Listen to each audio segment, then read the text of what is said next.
Buenos días. ¿Cómo están? ¿Listo para empezar? ¿Empezamos? ¿Alguna pregunta? ¿Alguna duda? ¿Cosas que quieran preguntar? ¿Cómo les fue con la práctica anterior? Bien, sobrevivieron. Esta es continuación de la que tocaba ahora. Continuación y es casi lo mismo. Introduce demasiados conceptos nuevos. De hecho, lo único que vamos a hacer es añadirle números complejos, la calculadora compute números complejos y un par de operadores simplemente para jugar, aunque en realidad podríamos haber usado operadores más convencionales. He puesto ahí un par de operadores raros, el mínimo y el máximo, pero de resto es más o menos, quiero decir, no hay demasiados retos en a ver dónde está un Hello Compiler Solution. Aquí hay, por ejemplo, un Hello Compiler Solution. De lo que se trata es clear. Vamos a ver. Ay, clear, no estoy arriba. Vale. Clear, vamos a hacerlo un poco más grande. Ahí, más o menos, al fondo.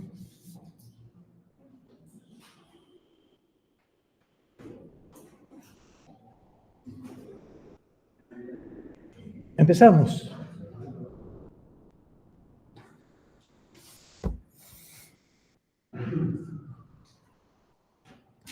Entonces, se trata de tener un ejecutable, ¿de acuerdo? Que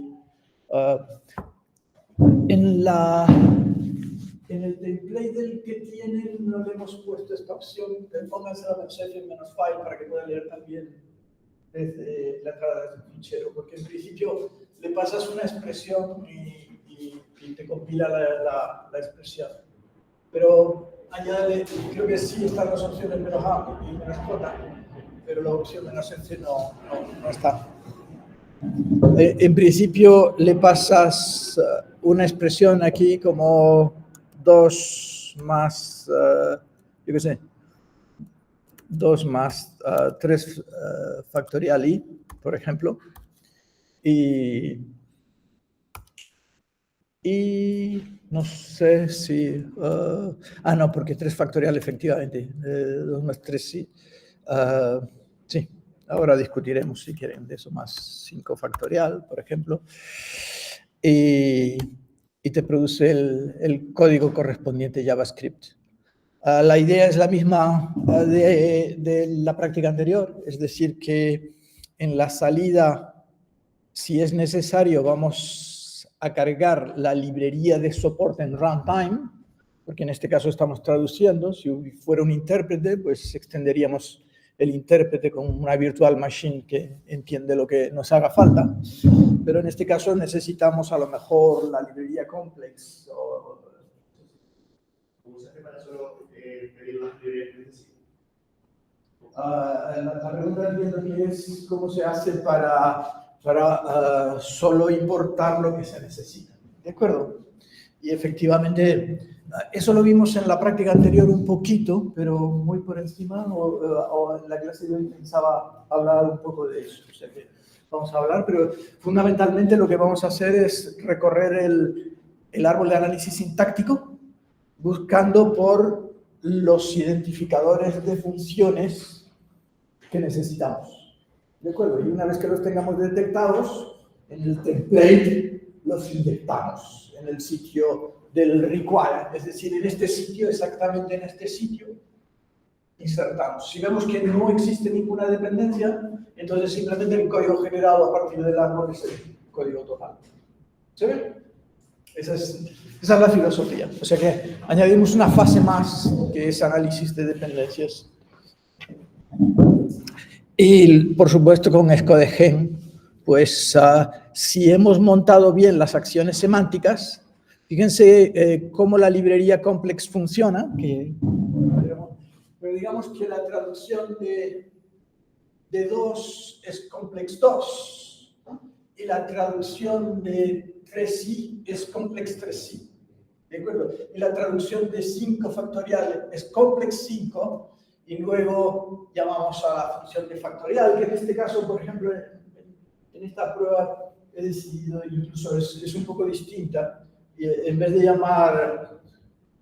importar factorial hemos importado la función gamma, que es una extensión a los complejos de la función factorial. Da lo mismo, ¿de acuerdo? ¿Se entiende? Entonces estamos importando la función gamma, que es el factorial.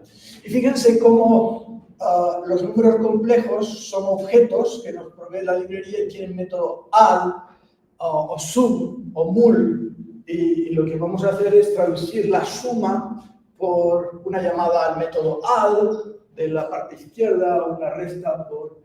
Si aquí en vez de una suma hubiera sido una resta, pues, o un dividido, ¿de acuerdo? 2 dividido 3i más 5, ¿vale? Pues entonces el método llamado sería div. ¿Se ve? ¿Cómo va a ser la traducción, más o menos? Aparte de eso, también hemos puesto unos operadores o pedimos unos operadores que hemos llamado arroba, 2 arroba 3. 2 arroba 3 es el máximo de 2, es el operador máximo, pero simplemente con notación, en vez de poner máximo de como una función, lo ponemos con un operador binario, y el operador delta, el operador ampersand, ¿de acuerdo? Que es el mínimo de 2 números. ¿Se entiende? Hemos extendido el concepto de máximo y de mínimo a los números complejos para que sea el orden lexicográfico, ¿de acuerdo? De manera que 2 más 5i es, y 3 más i, el menor es 2 más 5i, ¿de acuerdo? El orden lexicográfico, ya saben, es si la abscisa, si el primer elemento es menor, ya es menor, si no el segundo, ¿de acuerdo? Entonces, estos son los objetivos de la práctica y vamos a ver cómo lo hacemos. ¿Sí? ¿Por qué el retorno es 0? Oh, pues es verdad. Bien, de acuerdo, vamos a hacerlo. Por la prioridad de operaciones, digamos. Tenemos que tomar, efectivamente, es una buena pregunta, y es una pregunta, ¿qué tal? Y entonces, de todos modos, ahí hay algo mal, probablemente, porque me parece que la prioridad del más es mayor que la del ampersand. Y entonces, creo que esto sería 5i mínimo 3, y entonces el mínimo de 5i es 0, porque ese 5i es 0 más 5i. Y entonces, esto es, el mínimo de 0 y 3 es 0, y, pues, espérate, no, al revés, el ampersand tiene mucha menos prioridad, luego se hacen 2 más 5i, ¿de acuerdo? Es verdad que la notación al final es más coñazo que usar la notación convencional, porque no estamos acostumbrados. Entonces, 2 más 5i se opera primero. 3 más i se opera primero porque el más tiene más prioridad que el mínimo, ¿de acuerdo? Y entonces, el mínimo de 2 más 5i, pues, y 3 más i debería de ser 2, me parece. En cualquier caso, es la prioridad de operaciones, supongo. Pero es verdad, o no, o simplemente no está implementado bien el mínimo y el máximo, vete tú a saber. Es decir, que ahora mismo tengo la duda de, a ver cómo, Sí, efectivamente, pero ahí me parece que la prioridad de operaciones, me parece que la interpreta así, 2 más 5i, pero no lo sé. En cualquier caso, sí, creo que es esta la interpretación que está haciendo, pero lo está haciendo mal, porque según mis cuentas, el mínimo ahí sería 2 más 5i. ¿De acuerdo? O sea que hay algo mal en la implementación pero vamos, no vamos a ponernos en la implementación del mínimo en la librería de soporte. A lo mejor ni siquiera está escrita, o vete tú a saber. Función gamma, es que no está escrita, ¿de acuerdo? Entonces, y desgraciadamente no ha petado, es decir, debería de haber petado o de haber tenido por por lo menos un mínimo con un throw de ya la implementaré luego, pero efectivamente es que no está implementada. O sea que por eso está dando 0, efectivamente. Vale, pese a que se llama solution, pero se ve que no es una solución completa. De acuerdo. Pero ese es el objetivo. Creo que aquí hay por aquí alguna otra carpeta en la que sí está implementada el mínimo. Entonces, ¿qué es lo que vamos a hacer? Vamos a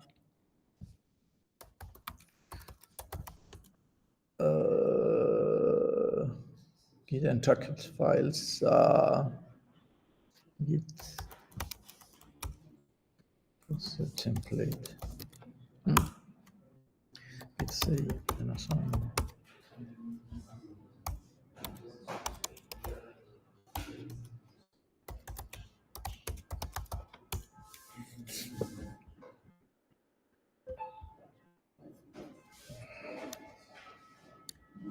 a ver, vamos a hacer esto un poco más grande para que lo puedan ver. Y aquí lo que estoy, en lo que estoy es en, vamos a hacer un close all, ¿de acuerdo? Lo que estoy es con el alumno de prueba, ¿de acuerdo? Y con el alumno de prueba me he descargado, he hecho la aceptación y he hecho un git clone del template. Lo que tenemos ahí es el template de trabajo que ustedes tendrán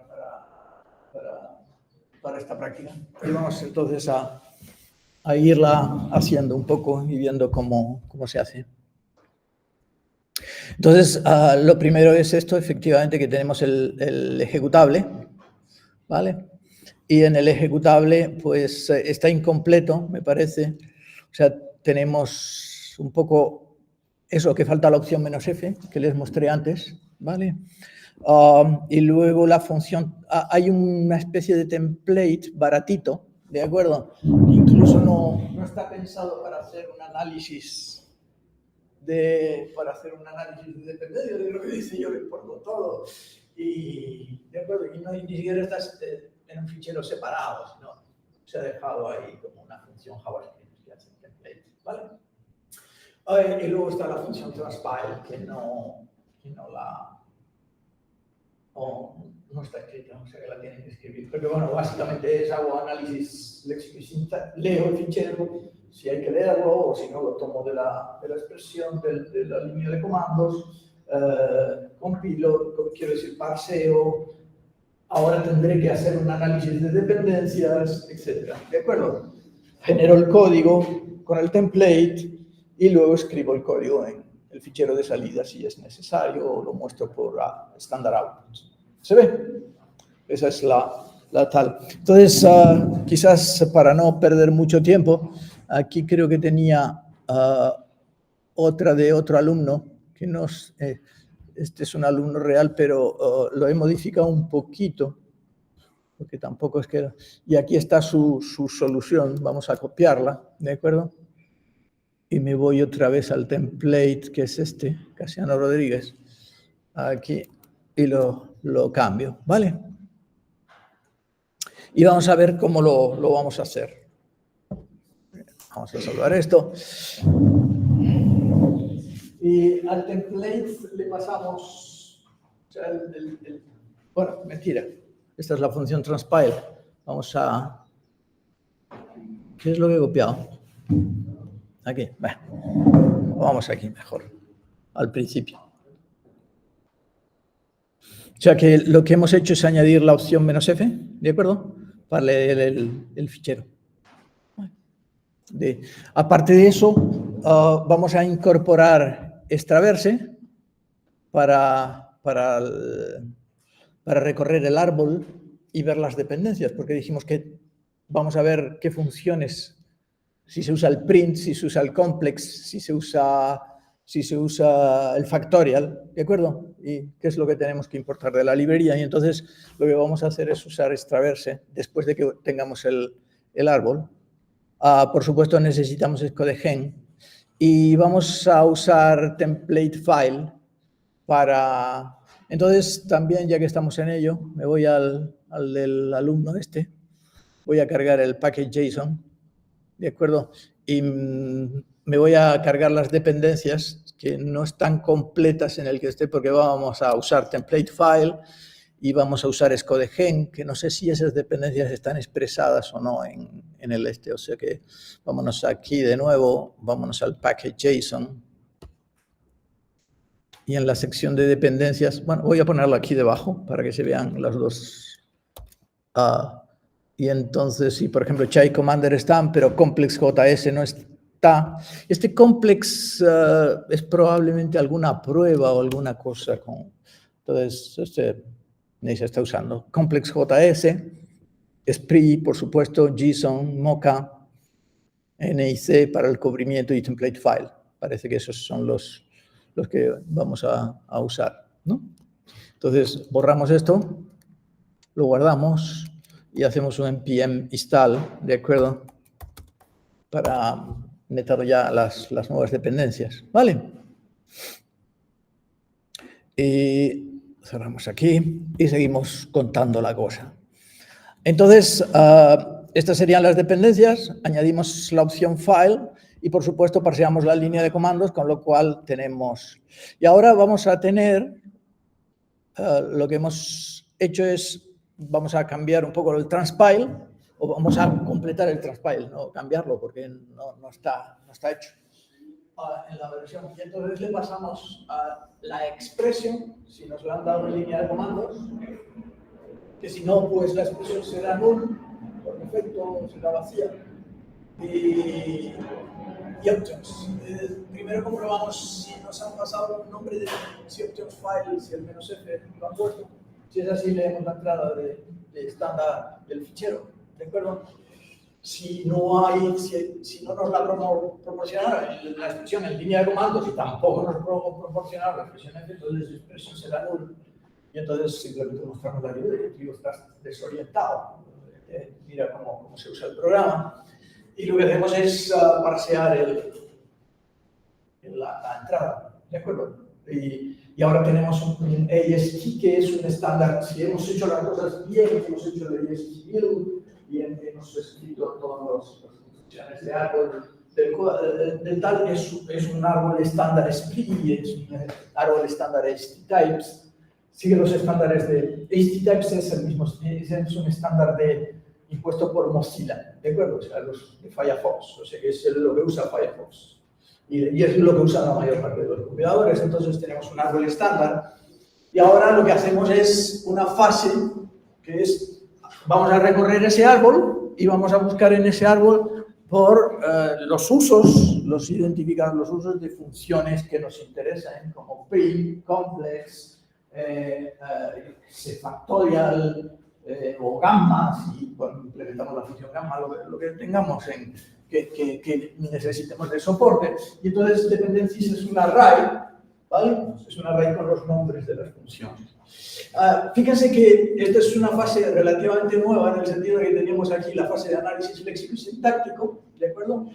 Y esto forma parte de lo que se llama en global las fases de análisis semántico, ¿de acuerdo? En este caso es un análisis semántico tontón, ¿vale? Pero eso es parte de lo que se llama análisis semántico. El análisis semántico lleva muchas más cosas, a veces análisis de tipos. En definitiva, es la comprobación de que las cosas van bien y tienen sentido y el programa final va a tener sentido. Y también, como en este caso, más que tenga sentido, es casi una cuestión de optimización. Es decir, que dices, bueno, no, quiero ponerla, primero que tenga sentido, en el sentido de que importamos lo que hace falta, y luego, segundo, solo importamos lo que hace falta, no más de lo que hace falta. O sea que dependencias es un array que puede ser vacío. Y generate code, pues es trivial. Generate code lo podemos ver ya porque es trivial, porque dice, nada, ya vamos a estudiar porque, claro, tenemos el code generate que recorre el árbol y ya nos escupe el código correcto porque nuestro árbol es estándar. Fíjense que eso es un truco muy típico en compiladores, de tener estándares de árboles, estándares de lenguajes finales, etcétera, etcétera, de manera que se puedan reusar componentes, ¿vale? y lo que hacemos es rellenar el template. El template todavía no lo tenemos, vamos a traerlo también de allá. Entonces, ya aquí quizá mejor un cp tilde campus o, a ver, ¿qué es lo que tengo por aquí? Este copia de... Sí, lo podría copiar de la práctica anterior, de Arith2JS, que era la práctica anterior, pero bueno, vamos a ir a Hello Compilers y vamos a ir al del alumno, ¿cómo se llama? Adriano dos Santos y source y template JS y lo ponemos en source, ¿de acuerdo? De manera que lo que hacemos, si ahora debería de estar aquí en source, ¿vale? Tenemos el fichero template.js, que de hecho, bueno, efectivamente, vamos a cambiarle el nombre, templatejs.txt, porque es un template. Le he puesto la extensión JS, pero realmente, y por eso se está quejando Visual Studio Code, esto es un JavaScript raro y está mal escrito, ¿vale? Entonces, vamos a quitarle aquí y entonces aquí en el le decimos template.js.txt, que lo hemos cambiado, ¿vale? Vamos a ver. O sea, render file es una función de la librería template file, que es una librería de templates que, ya les digo, es tan trivial que casi no vale la pena, ¿de acuerdo? Probablemente sería más potente usar, pues me parece que se llama, ¿cómo se llama? Mustache o la otra, Handlebars. Handlebars son librerías más potentes. Y lo que hacemos es, decimos, si dependencias.length return code, ¿vale? Es decir, no hay que cargar la librería. Y luego, el template, para ser el template necesitamos tres cosas. Necesitamos saber cuál es el array de dependencias que tenemos que poner en dependencias. Necesitamos saber cuál es el código. Y muy importante, necesitamos saber dónde diablos está la librería de dependencias. Y decíamos, ojito, que la librería de dependencias no está donde ustedes se creen que está. No está en el lugar de desarrollo, ¿de acuerdo? Porque el lugar de desarrollo es el lugar de desarrollo. Pero se supone que al final ustedes van a publicar este paquete, probablemente en el NPM registry o en otro registry, en el GitHub registry o en cualquier otro registry, que es donde se publican los registries, son donde se publican las librerías y los paquetes, más populares en NPM, ¿de acuerdo? Pero hay otros, GitHub también funciona como registry, y entonces la persona que se lo descargue, pues ¿dónde va a acabar? Pues donde quede instalado, ¿de acuerdo? Lo que sí sabemos es que en cualquier instalación digamos, las distancias relativas entre ficheros permanecen. Si el template está a mi lado pegado en la carpeta source, va a estar a mi lado pegado en la carpeta. ¿Se ve? Entonces, necesitamos el root para saber exactamente dónde diablos va a caer la librería de soporte. Y por supuesto, también necesitamos calcular ese root para saber dónde está el template. Y eso es lo que hacemos en la línea 46. En la línea 46, __ main es una variable especial en Node.js, ¿de acuerdo? Que te devuelve la ruta al ejecutable, al script, ¿de acuerdo? Te devuelve la ruta al script. Como nosotros sabemos que estamos en la carpeta bin, le quitamos el bin del final, ¿de acuerdo? Y entonces todo eso es nuestro root del proyecto. Y entonces ya sabemos que en root está el root del proyecto. ¿Se ve? Y ya llamamos a render file diciéndole, mira, root lo sustituyes por root, code lo sustituyes por code y dependencies lo sustituyes por dependencies. ¿Vale? Que como es un array, se va, cuando un array en JavaScript se interpola, da lugar a una cadena separada por comas del ¿no? O no sé si a lo mejor antes lo hago, pero la relleno adecuadamente. Y es un string. ahora mismo no me acuerdo, pero vamos, que le damos lo que necesita. ¿Se entiende? Fíjense un detalle acerca de los templates, de los language templates. El template file dije que era muy trivial. En un template language como puede ser Handlebars, tú tienes condicionales y cosas de estas. Y eso haría que yo pudiera hacer este código incluso más compacto, en el sentido de que este if dependencies not length igual 0 return code. Lo que estoy diciendo es básicamente, si no hay dependencias, el código es el código, pero yo podría, si yo esto en vez de estar escrito en template file, estuviera escrito en Handlebars, Handlebars tiene un if, y yo podría escribir aquí algo así como, de hecho, lo que escribes algo así como tanto por ciento if dependencies punto length tanto por ciento tal, y aquí pondría const bla bla bla, y aquí tanto por ciento en if, tanto por ciento, ¿de acuerdo? Y entonces solo aparecería, ¿vale? Y el código de arriba, el código del JavaScript desaparecería. ¿Se ve? Eso es un lenguaje, tiene Google's for, etcétera, etcétera. O si no los han usado nunca, a lo mejor en programación web es muy común usar lenguajes de template porque te permite, digamos, decir cómo van a ser los templates de todas tus páginas web, de tu website. ¿De acuerdo? Y entonces los lenguajes de template son imprescindibles en otros contextos. Pero en este caso, template file no tiene un if, de manera que yo lo que hago es usar el if de JavaScript, en cierto modo. ¿Vale? Entonces, una vez que hemos llamado a generate code, ya tenemos un output chulo, con el require y o sin el require. Y ya solo tenemos que llamar a write output, que de nuevo es también trivial. Y que básicamente, lo he abierto a write output. ¿Dónde está write output? Aquí. ¿Vale?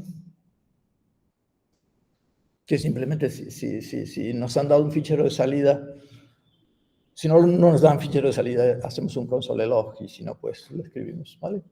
Fíjense en los awaits, fíjense en los, ¿qué pasó? ¿Por qué?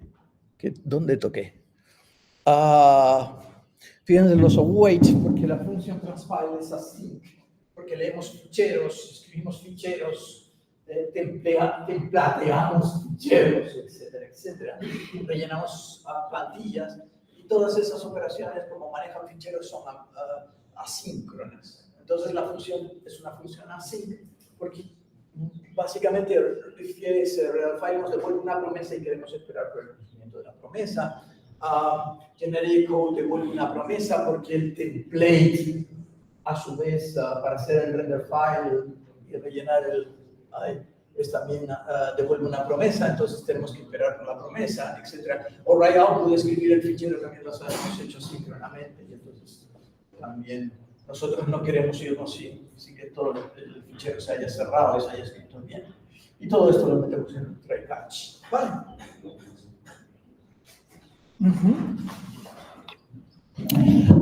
Luego, ya deberíamos tener por lo menos un bin MMT que dé la ayuda, -h, o si no le pasas, vimos que y efectivamente ya nos da la ayuda por lo menos, ¿de acuerdo? Y no sé si incluso, no, porque no tenemos nada en el JSON, perdón, en el JSON no tenemos nada en la gramática, ¿no? La gramática me parece que estaba vacía en el template. A ver, sí, efectivamente, la gramática está vacía y no tenemos gramática, ¿de acuerdo? Y no tenemos gramática, no tenemos análisis léxico del template, pero tenemos la de la práctica anterior. Entonces lo que vamos a hacer es copiar la gramática y el analizador léxico de la gramática de la práctica anterior, ¿vale? O sea que me voy a la práctica anterior, vámonos a la práctica anterior, por ejemplo, esto debe estar en ArithJS algo. Aquí hay uno de un alumno, pero debe haber un ArithJS solution aquí, ¿de acuerdo? Esta es una solución a la práctica anterior y aquí está la gramática, ¿vale?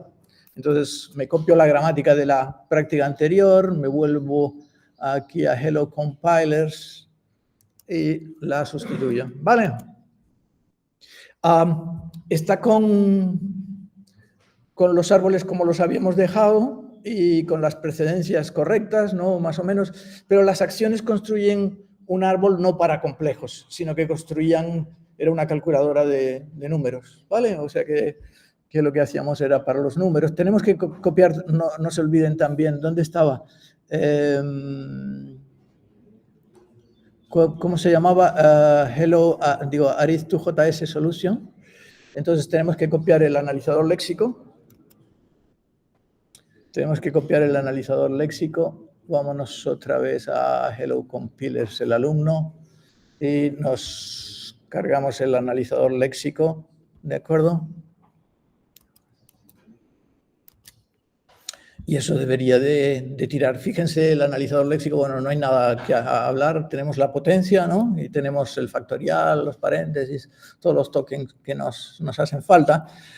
Y aquí, efectivamente, también nos han dejado los árboles vacíos. O sea que, pues vamos a copiar los árboles de la práctica anterior y a partir de ahí iremos modificándolos para tal. Entonces, nos vamos a Arith2JS Solution y nos vamos a los árboles de la práctica anterior, los copiamos y nos vamos a Hello Compilers, copiamos el AST-build, bueno, ya lo tenía, Command V, Command S, vale, pues esto más o menos está, es decir, que ya tenemos algo como la práctica anterior, un poco, no sé si nos falta algo a lo mejor, pero... tenemos que compilar, evidentemente, en PM Room, no sé si era compile o build, aquí como no mantengo la consistencia, ¿vale? Y eso nos produce el parser, ¿vale? Hemos compilado con JSON y hemos producido el parser, y ahora, teóricamente, si yo hago un bmount máximo, mínimo, transpiler JS y le paso, pues, yo qué sé, 3 más 2, o 3 factorial más 2, esto debería funcionar y efectivamente funciona, ¿de acuerdo? Const incorpora el factorial, hace un require y hace un console log del factorial 3 más 2, y lo que pasa es que la librería de soporte también está mal, me parece, ¿no? Es decir, la librería de soporte no debe tener gran cosa. A ver, o a lo mejor sí está implementada. No, está vacía, ¿de acuerdo? Me voy a ir a una librería de soporte en la solución implementada. Podría ser la misma Arith2JS, pero bueno, ya vamos, como eso de parte es, vámonos a Hello Compilers Solution, ¿de acuerdo? Y cogemos la librería de soporte. Y la copiamos en Hello Compilers tal, y entonces aquí en la librería de soporte en principio se exportan tanto los complejos, la librería de complejos, como el print, el factorial, el gamma, el max y el min. Vale, no sé qué, y creo que están implementados todos, me parece, que aquí sí. Están implementados todos. Entonces, ya incluso lo podríamos usar un poco, es decir, que ahora ya tenemos esto que compila, ¿no? Que vemos que compila bien, y le podemos hacer un pipe anode, y como hay librería de soporte... no, efectivamente, está preparada, es una librería de soporte para... Pero, ¿por qué dice...? No debería, imagina, pero ese es un punto...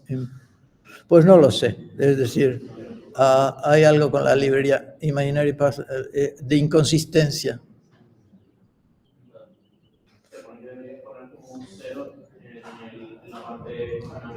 ¿En la parte? Imaginaria pone, la parte imaginaria debe ser 0 en vez de 5.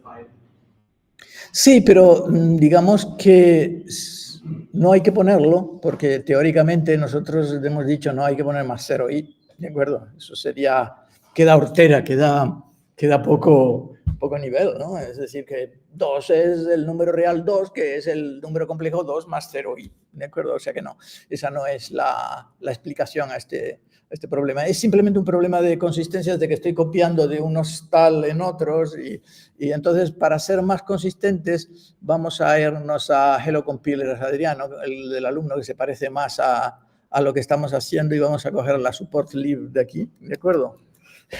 Que por lo menos se parece más y entonces hay alguna inconsistencia en el tal. Entonces estábamos aquí en Hello Compilers y esta es la support lib que la habíamos copiado y la sustituyo, creo que por la del que aquí se exporta complex print, etc.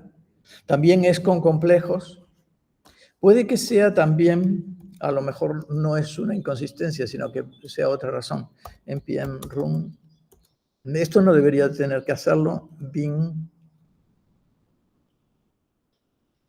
Sí, porque require users está todo bien. Luego, si se produce un error, digamos, y la traducción es correcta, factorial. Ah, claro. No, factorial 3 sí se exporta allí. Y más 2. El JSON que importamos, ¿cómo era? ¿De dónde fue? Del anterior, ¿no? Sí, que estaba preparado para números normales. Vale. Sí, no sé si algo se me está escapando ahora. Sí, no es un problema de inconsistencia, sino que... el analizador léxico a lo mejor está mal. Claro, colegas, es eso, ¿de acuerdo? Me he ido a la gramática, pum, pum, venga a correr, ¿de acuerdo? Claro, tío, tienes un analizador léxico para números normales y te lo está diciendo además, dice, coño, que no entiendo lo que me pones, porque tienes inconsistente. O sea que sí que probablemente la support library de antes estaba bien, ¿de acuerdo? Nos vamos aquí al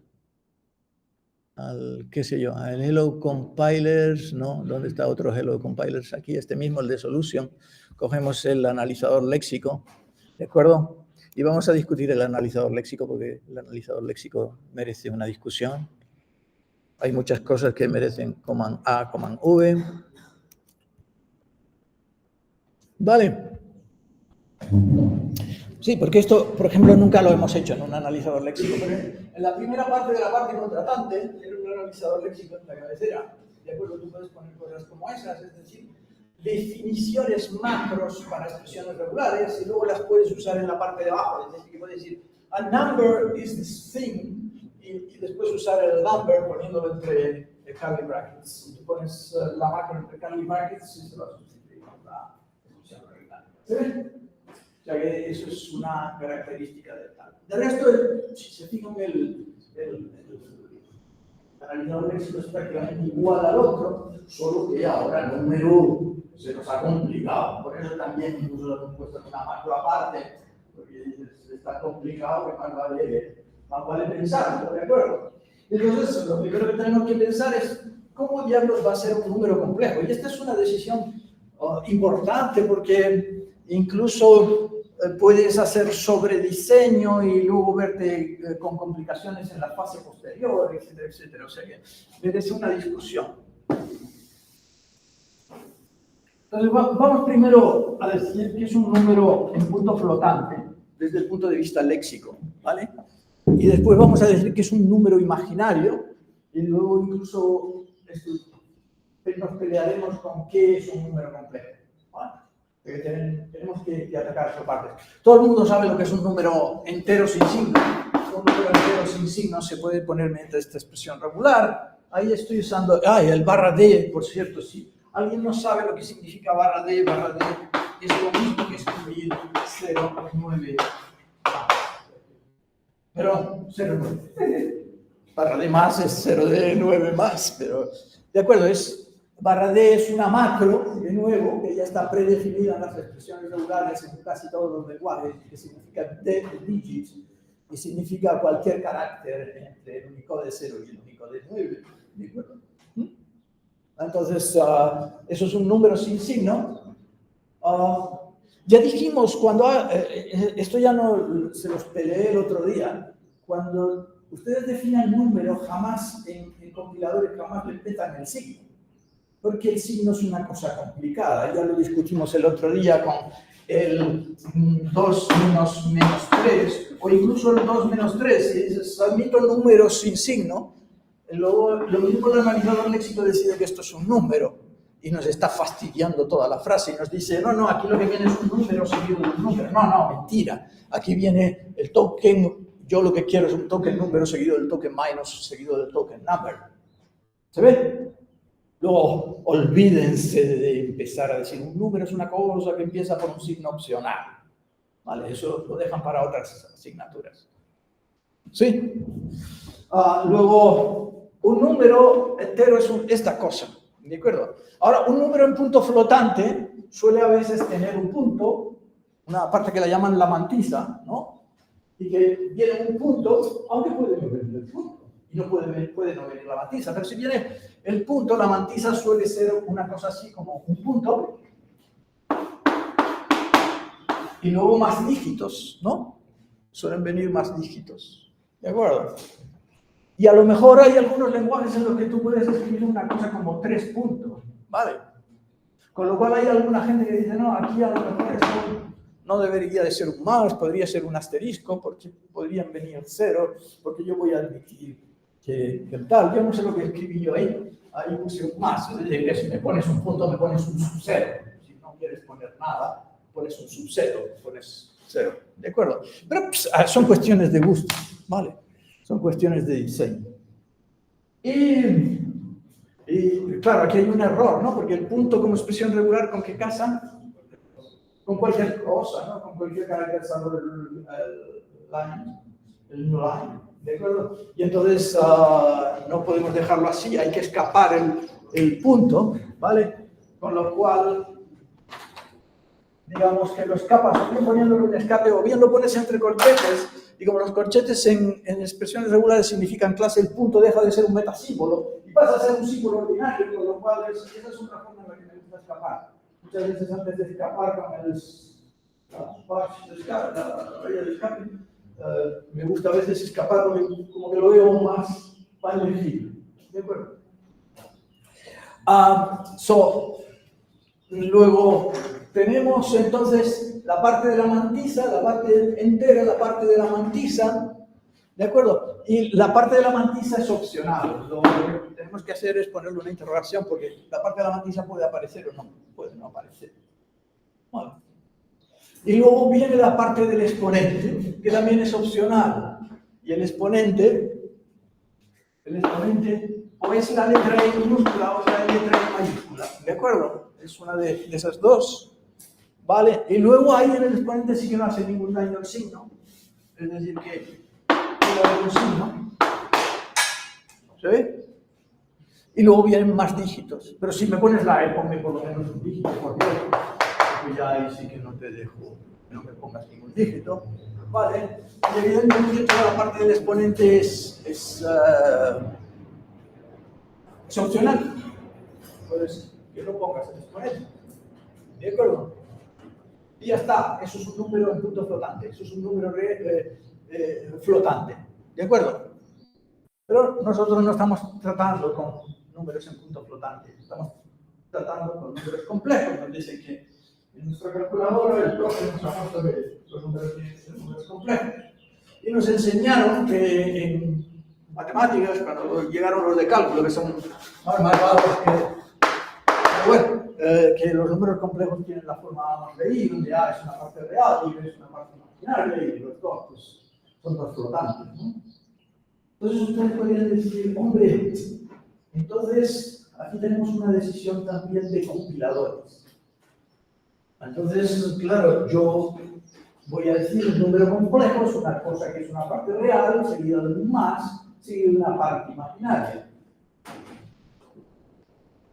Y una expresión regular, el bollo de expresión regular, para decir que una cosa como 2 más 3, esto es el concepto léxico de número complejo. ¿Se entiende?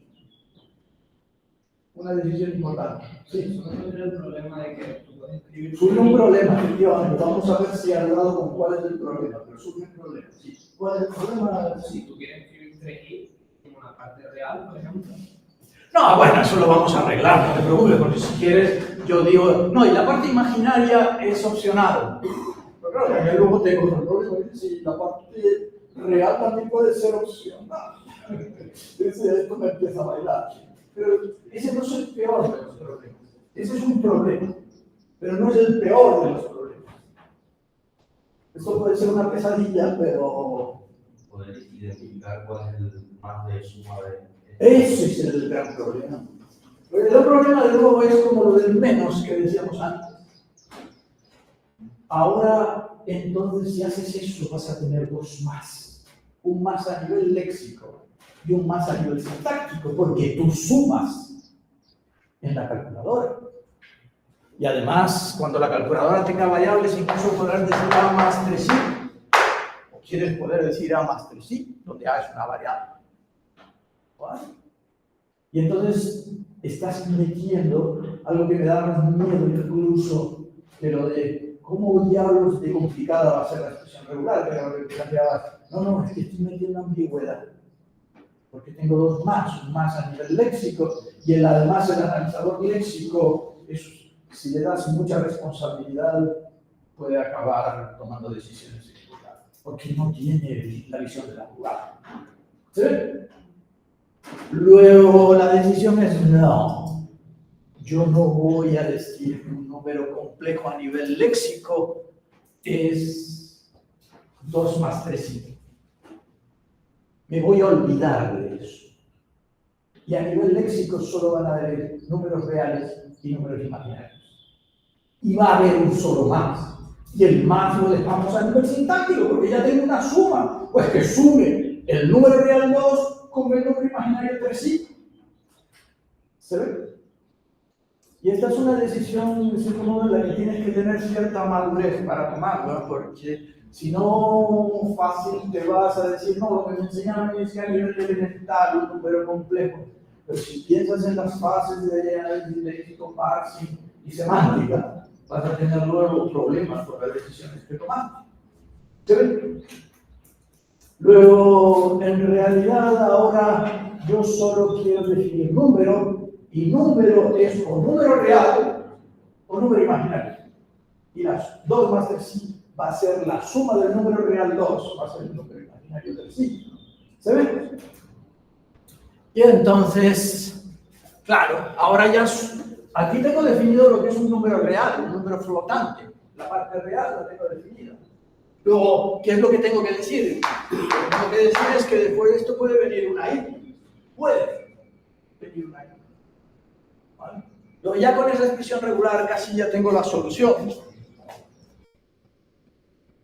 Casi ya tengo la solución. ¿De acuerdo? Lo que pasa es que esta expresión regular no casa con una i sola, porque obliga a escribir 0i, porque el d más de aquí dice que por lo menos tiene que haber un dígito. ¿De acuerdo? Y se ve feo en una calculadora que puedas escribir solo y que tengas que escribir 0i. Y como nosotros estamos guiados por cuestiones de que el usuario, vamos, que la interfaz sea intuitiva, ¿de acuerdo? Puedes decirme, bueno, pues añadimosla ahí, no te preocupes. ¿Vale? ¿Se ve? Luego, si es 4i, lo pillamos. Y si es i que no lo pillamos, lo añadimos. ¿Está? Luego ya tenemos analizador léxico. Sí. Ahora para crear el número. Efectivamente, tiene que hacer un. Sigamos esta cosa. Si deciden escribir el número complejo a nivel léxico, primero la expresión regular va a salir un pollo, porque Dios, ¿cómo se me va a complicar? Y segundo, no, que no es el peor problema. El menudo problema que vas a tener de ambigüedad es de que más el analizador va a decir, este más es mío, no es tuyo, y esto ahí, ese más no es tuyo, ese más es del analizador sintáctico. ¿Sabes? En el bit literal, en el bit literal tenemos que trabajar inmediatamente y es donde primero vamos a trabajar. ¿Más preguntas sobre eso? No sé si respondí a tu pregunta. Vale, entonces ahora sí, ahora tenemos un analizador léxico, lo hemos copiado del otro lado, ¿vale? Y ahora lo salvamos y ahora sí tenemos que hacer un npm run build porque la gramática ha cambiado, ¿de acuerdo? Y ahora por ahí teníamos el 3 factorial más 2. No tenemos números complejos porque en realidad no hemos modificado todo el árbol para que implemente los números complejos, etcétera, etcétera. Pero bueno, 3 factorial más 2, como la expresión regular de análisis léxico de un imaginario, la debería de tragar si lo hemos hecho bien. ¿De acuerdo? El 3 y el 2, ¿vale?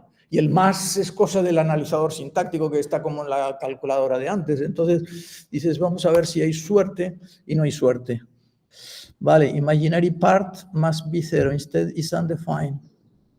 Pues no lo sé porque la traducción está bien, ¿no?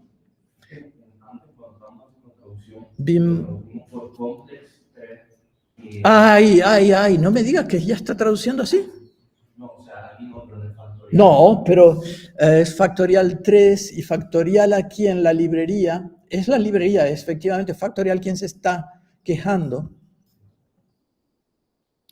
Pero, ¿por qué se está quejando? Si debería decir, porque no está considerando, sí, ya, de acuerdo, vale, ya veo. Es un fallo, efectivamente, lo que acabamos de descubrir es un bug en la librería que dice, asume que num es ya un número complejo, ¿de acuerdo? Y no está, la librería debería calcular tanto si num es un número complejo como si num es un número real. Luego, aquí deberíamos de decir if numim.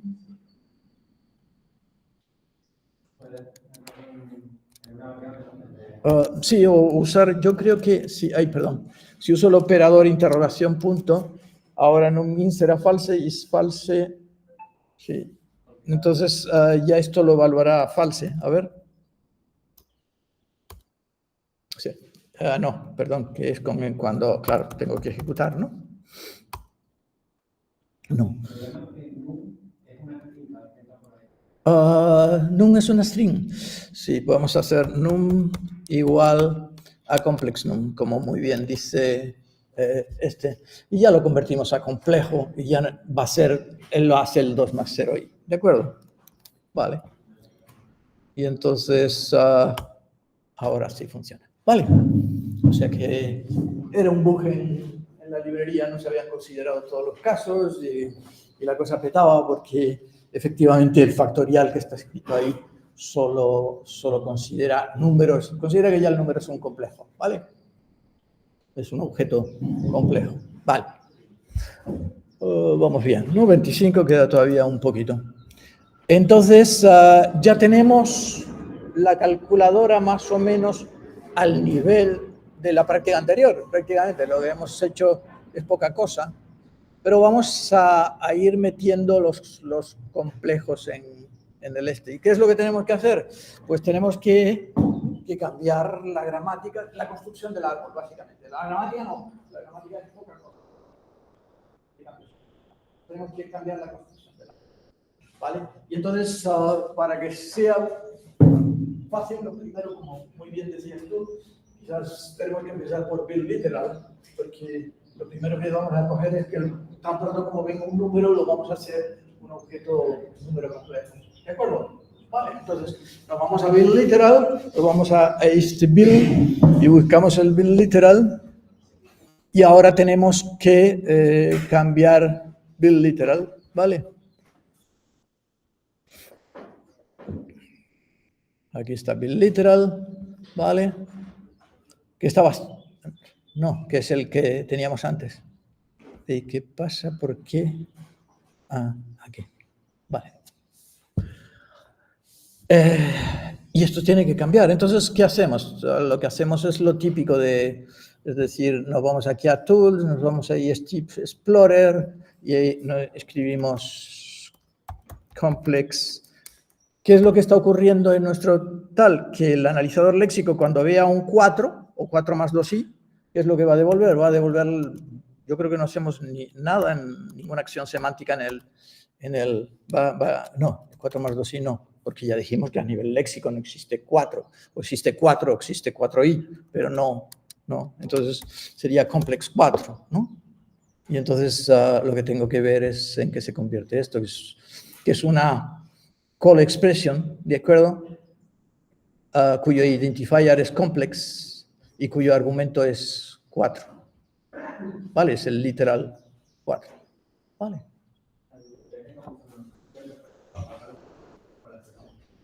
Dime, perdón. Sí, la librería complex, sí, ofrece. El complex 4 es legal. Por eso... No me has entendido. Vale, repito entonces otra vez. ¿Qué estamos haciendo? Estamos corrigiendo el bin literal. ¿El bin literal cuándo se va a ejecutar? Cuando el analizador léxico se ha encontrado un número. ¿Y qué es lo que le va a pasar? El texto del número. ¿Y cuál es el texto del número? Es 4. O 2i, pero no es 4 más 2i. ¿De acuerdo? Luego no es 4 más 2i, es 4, o es 2i, o es 3i, o es menos 28.5i. Pero no es 32.3 menos 28.5i. ¿Se entiende? Esto es importante, ¿vale? Para que entendamos cómo es la sucesión de procesos. La propiedad para ver cómo actuaría en ese momento. La Apropiado para saber cómo actuaría según lo que nosotros estamos planteando sería ser el complex. Por ejemplo, claro, por eso estamos mirando, diciendo que es lo primero en la gramática que puedo implementar para tener una cosa consistente. Pues lo primero que voy a hacer es un programita de prueba que sea, voy a correr el bin mountain, pero simplemente con entrada 2. O si quieres con entrada 2.57 o 2.57e-3. Porque eso a nivel léxico es a number. O si quieres le pongo aquí el i. Y eso también a nivel léxico es un number. Y el number, desde el analizador léxico, va desde aquí, ¿ves? El analizador léxico lo que hace es retorna n. ¿Se ve? Y entonces aquí la regla que se va a producir es e produce n. Y se va a llamar a biliteral. Y se va a llamar a la función biliteral. Luego yo lo único que voy a hacer ahora es escribir la función biliteral. Y la pregunta es, ¿qué parámetro recibe la biliteral? El parámetro que recibe es $1. O sea, el @1 es la localización. No vamos a andar con boberías ahora. Con eso no vamos a hablar. ¿Y qué es $1? Es el 4.3, ¿se ve? O el 4.3i, ¿se ve? Luego vamos al grano, vamos a trabajar en lo más elemental que podamos, paso 1 de la calculadora, ¿se ve? Y digo, es 4.3i, y es muy interesante la pregunta que tú planteabas, es 4.3i, pero no puede ser 2 más 3i. Aquí nunca podría llegar 2 más 3i. ¿Se ve? Por cómo hemos construido las cosas. ¿Se entiende? Vale, lo dejamos aquí, que ya es la hora. Estamos pasados.